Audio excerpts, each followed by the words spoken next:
Story: The Gardener of Lost Dreams.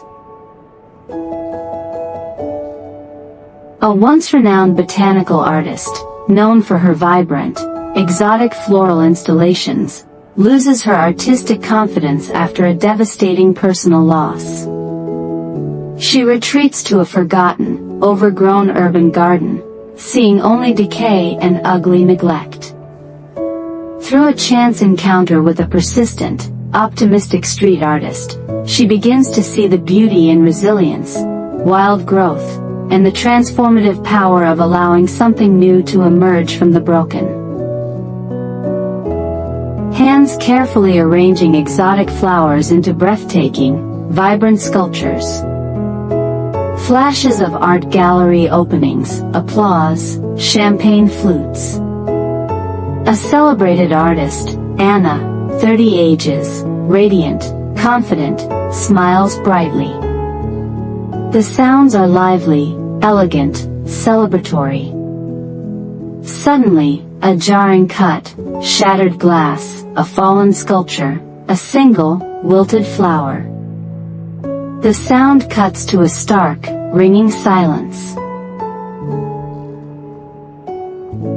My world bloomed in color. Every petal, every leaf, a vibrant brushstroke in the masterpiece of my life. I was Anna, the floral artist, the weaver of ephemeral beauty.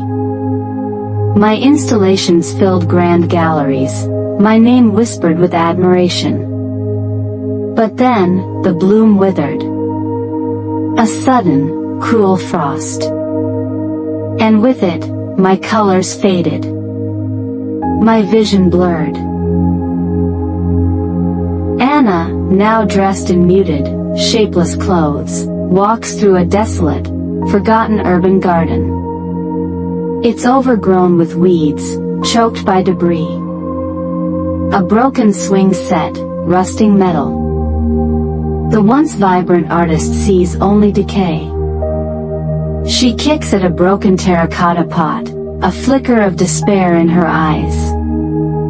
The camera emphasizes the gray, lifeless tones of the garden. Anna, they say grief strips you bare. For me, it stripped the color from everything. My art felt pointless. My once celebrated skill, a cruel reminder of what I'd lost. I saw only ugliness, in the tangled weeds, in the cracked pavements, and most acutely, in myself. I became a ghost haunting a forgotten garden, a gardener of lost dreams, believing that nothing beautiful could ever grow from broken ground again. Anna spends her days aimlessly in the overgrown garden. She tries to sketch, but her hand trembles, and her drawings are bleak, lifeless. She sees other artists in the city, vibrant and creative, and feels a bitter envy. She's isolated, preferring the company of the neglected plants to people. This forgotten garden became my sanctuary. Its decay mirrored my soul. Every withered branch, every choked vine, resonated with my own sense of futility. I was the ugly duckling of artists, watching others soar with vibrant wings, while I remained rooted in the broken earth, convinced my colors were gone forever. One afternoon, a bright, almost jarring splash of color appears on a dull concrete wall in the garden. It's a bold, hopeful piece of street art, a sprawling, whimsical mural of vibrant flora and fauna, painted with incredible energy. Anna is annoyed, seeing it as a desecration of her quiet despair. The next day, another splash of color appears. This continues, small, vibrant pieces of art appearing in different parts of the garden, always optimistic, always defying the decay. Anna is baffled and slightly irritated. Anna, V. Then, he arrived. A phantom artist, leaving trails of outrageous color in my drab world. His art was loud, unapologetic, full of life, everything I wasn't. I resented it. It was like a garish stain on my carefully curated grief.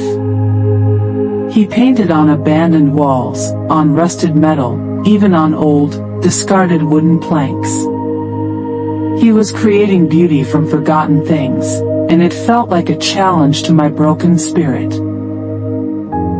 Anna finally spots the artist, Leo, 20 ages, full of infectious energy, paint-splattered clothes, a wide, genuine smile. He's working on a new piece, humming to himself. He notices Anna observing him. He doesn't shy away. Instead, he offers her a friendly wave and a splash of bright orange paint. Anna is taken aback, flustered. She tries to ignore him, but his persistent optimism is disarming. Leo, cheerfully, without judgment, it's good to see someone else appreciating the canvas this place offers. So much potential, eh? Hidden stories everywhere. Anna continues to watch him, intrigued despite herself. Leo doesn't try to fix the garden, he works with its existing elements. He paints a vibrant hummingbird fluttering around a rusted metal pipe, or a blooming rose on a cracked brick. He sees beauty in its wildness, not its order. Anna starts to see the garden differently, through his eyes, a flash of unexpected color in a patch of weeds, the tenacity of a single wildflower pushing through concretes. Anna, He wasn't trying to make it perfect. He was celebrating its imperfections. He saw a resilience in the wild vines, a defiant beauty in the weeds. And slowly, imperceptibly, his paint began to peel back the layers of my own carefully constructed despair. He showed me that ugly wasn't decay, it was just a different kind of growth. Anna starts to help Leo, tentatively at first. She doesn't paint, but she helps him clear small sections, discovers interesting textures for him to paint on, offers suggestions. She starts to find inspiration in the wildness of the garden, the chaotic beauty she once dismissed. She picks up her sketchbook, no longer trying to force perfection, but sketching the raw, untamed elements of the garden, her lines looser, more expressive. Narrator, V. We worked in silence, often. Or rather, in the unspoken language of shared creation. He taught me that beauty wasn't about control, but about letting go. About finding the masterpiece in the unexpected, in the forgotten corners, in the places where life stubbornly insists on growing, despite everything. Visuals, a community meeting is called. Developers plan to demolish the eyesore garden for a new development. Leo is passionate, but lacking the formal language to articulate the garden's value.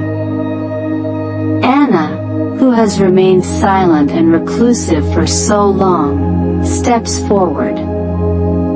Her voice is shaky at first, but gains strength as she speaks. Anna, voice firming, looking at the stunned developers, this isn't an eyesore. It's a living canvas. A testament to resilience. These weeds, they're pioneers. This wildness, it's a form of untamed art. It's a breathing space for the city, a place where art grows, not just hangs on walls. It's a monument to unexpected beauty, to life finding a way even in the broken. Visuals, the community, swayed by Anna's powerful plea and Leo's vibrant art, rallies to save the garden.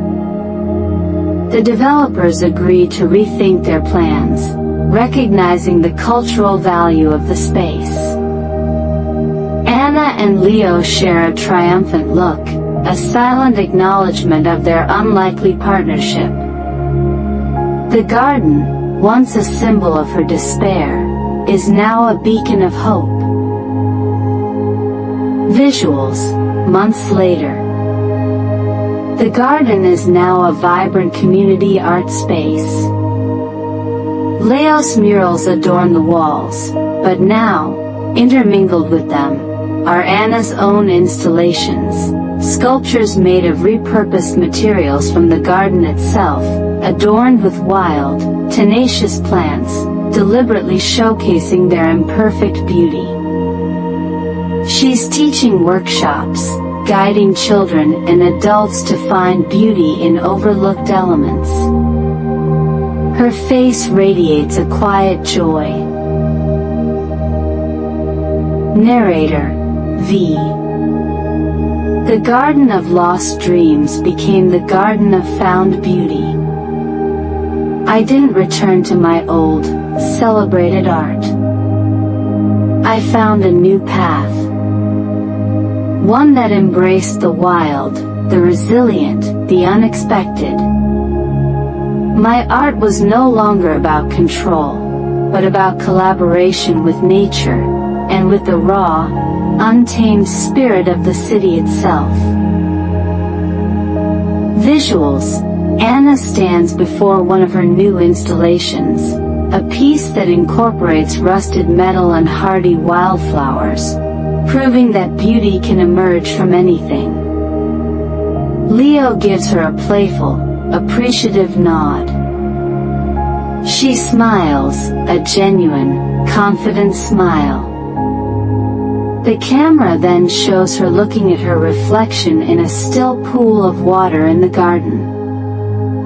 This time, she sees not an ugly, withered version of herself, but a gardener of unexpected miracles, her spirit rebloomed.